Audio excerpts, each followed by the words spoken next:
नमस्कार, स्वागत है आप सबका नारद टीवी पर। लॉकडाउन के दौरान दूरदर्शन पर जब रामायण का प्रसारण हो रहा था तो किसी ने ये सोचा भी नहीं था कि 33 साल पहले बनी रामायण एक ऐसा रिकॉर्ड कायम करेगी जिसके आसपास पहुंचना किसी अन्य टेलीविजन सीरीज के लिए नामुमकिन होगा। वेब सीरीज देखने और पबजी खेलने की शौकीन हमारी आज की मौजूदा युवा पीढ़ी का रामायण के प्रति लगाव होना बहुत ही सुखद अनुभूति कराता है। हालांकि इसके बाद भी कई रामायण बनी, परंतु जो लोकप्रियता रामानंद सागर जी के रामायण को मिली वो और किसी को नहीं मिल पाई। इस बात पर गहनता से विचार किया जाए तो बहुत से तथ्य निकलकर सामने आते हैं, जैसे रामायण का गीत संगीत, भावनात्मकता, सागर साहब का अद्भुत निर्देशन और सबसे बड़ी बात सभी कलाकारों का अपने किरदारों में एकदम जीवंत लगना। देखते हुए ये महसूस ही नहीं होता कि हम कोई धारावाहिक देख रहे हैं, ऐसा लगता है कि मानो हम उसी युग में जी रहे हैं। तो आइए आपको रामायण के एक ऐसे ही कलाकार से रूबरू करवाते हैं जिनके बारे में आप सभी दर्शक काफी दिनों से जानने को इच्छुक थे। सेना की सहायता से सुरक्षा का उपाय किया तो असुर शक्तियां भी आर्यवर्त की सीमाओं पर सेना का संगठन करेंगी और उसके लिए अभी उपयुक्त समय नहीं है। बस राजन, धर्म और आदर्श की बड़ी बड़ी बातें करना और बात है और उसे निभाना और बात है। हमारी महत्ता का बखान तो तुम कर रहे हो राजन, परंतु हमारे पतन के वो क्षण याद नहीं रहे। हम जिस यज्ञ का अनुष्ठान कर रहे हैं उसका नियम ही ऐसा है कि हम क्रोध नहीं कर सकते, इसलिए हम श्राप भी नहीं दे सकते। आप तो जानते हैं कि क्रोध का विकार मन में आते ही आत्मा की शुद्धि भस्म हो जाती है।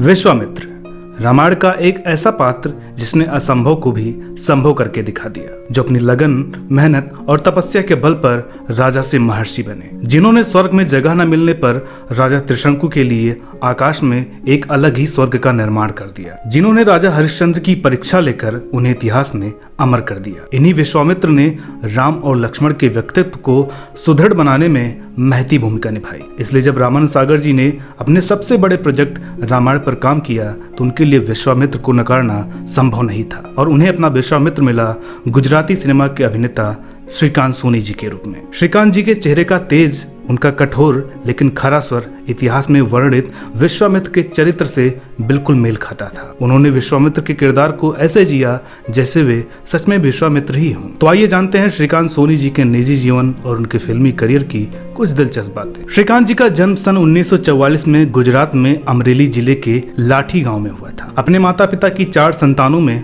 श्रीकांत जी सबसे बड़े थे। पिताजी स्वर्णकार थे जो कि इनका पुश्तैनी कार्य था। इनकी शुरुआती पढ़ाई इनके गांव के ही एक स्कूल से पूरी हुई, परंतु श्रीकांत जी जब 12 साल के हुए तो परिवार की खराब आर्थिक स्थिति के चलते इन्हें अपनी पढ़ाई बीच में ही छोड़ देनी पड़ी। 7वीं तक की पढ़ाई पूरी करने के बाद श्रीकांत जी अपने पिताजी के साथ रोजी रोटी की तलाश में मुंबई चले आए। मुंबई आने के बाद इन्होंने अपने पिताजी के सोने के कारोबार में हाथ बटाना शुरू कर दिया। उसी दौरान ये भांगवाड़ी नाटक समाज में नाटक देखने जाया करते थे और इन्हें अभिनय का शौक वहीं से हुआ। ये खुद भी उन नाटकों में हिस्सा लेने लगे। भारत सरकार ने जब गोल्ड कंट्रोल एक्ट लाया तो इनका कारोबार भी एकदम से ठप पड़ गया। इसके बाद वो नाटक ही थे जो इनकी आजीविका का साधन बने। ये वही दौर था जब गुजराती सिनेमा विकसित हो रहा था। थिएटर की दुनिया में जब नाम हुआ तो श्रीकांत जी को गुजराती फिल्मों के भी ऑफर आने लगे। इनके करियर की सबसे पहले गुजराती फिल्म थी कंकु, जो कि 1969 में रिलीज हुई थी। इसके बाद धरती न छोड़ू जैसी फिल्मों में श्रीकांत जी छोटी मोटी भूमिकाएं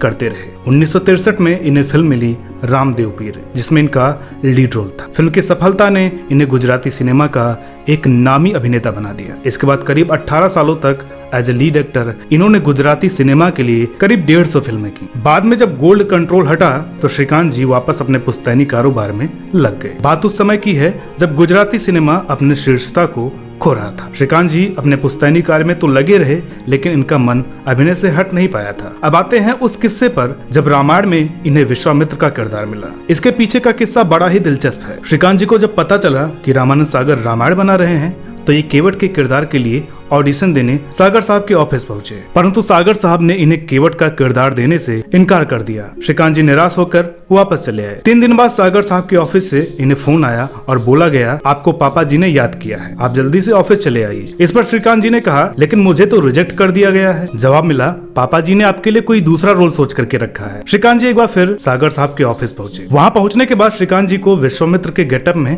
तैयार किया गया। श्रीकांत जी अब तक नहीं समझ पा रहे थे कि उन्हें ये कौन सा किरदार दिया जा रहा है। आखिर उन्होंने पूछ ही लिया, आखिर मुझे साधु का गेटअप क्यों दिया जा रहा है। इस पर रामानंद सागर जी ने जवाब दिया, आपको विश्वामित्र जी का किरदार दिया जा रहा है। इस पर श्रीकांत जी बोले, लेकिन इसके लिए तो संस्कृत निष्ठ हिंदी का ज्ञान होना चाहिए, जो मुझे नहीं आता है। मैं इस किरदार के साथ न्याय नहीं कर पाऊंगा। रामानंद सागर जी बोले, आप इसकी चिंता ना करें, ये सब मैं आपसे करवा लूंगा। श्रीकांत जी ने फिर पूछा, लेकिन ये किरदार मुझे ही क्यों दिया जा रहा है। इस पर रामानंद सागर जी का उत्तर था, क्योंकि विश्वामित्र साधु बनने से पहले एक राजा थे, इसलिए मुझे एक ऐसे किरदार की तलाश थी जिसके साधु जैसे मुख पर एक राजा का तेज हो, जो मुझे तुम्हारे चेहरे पर साफ झलक रहा है। इस तरह श्रीकांत जी को विश्वामित्र का किरदार मिला। शूटिंग के वक्त संवाद बोलने में इन्हें दिक्कत होती थी, इसलिए कैमरे के पीछे से एक स्लाइड पर इन्हें वो संवाद दिखाया जाता था। रामायण के बाद ये कई अन्य गुजराती फिल्मों और धारावाहिकों में चरित्र भूमिकाएं करते रहे। 2010 में ये स्टार प्लस की टीवी सीरियल हमारी देवरानी में भी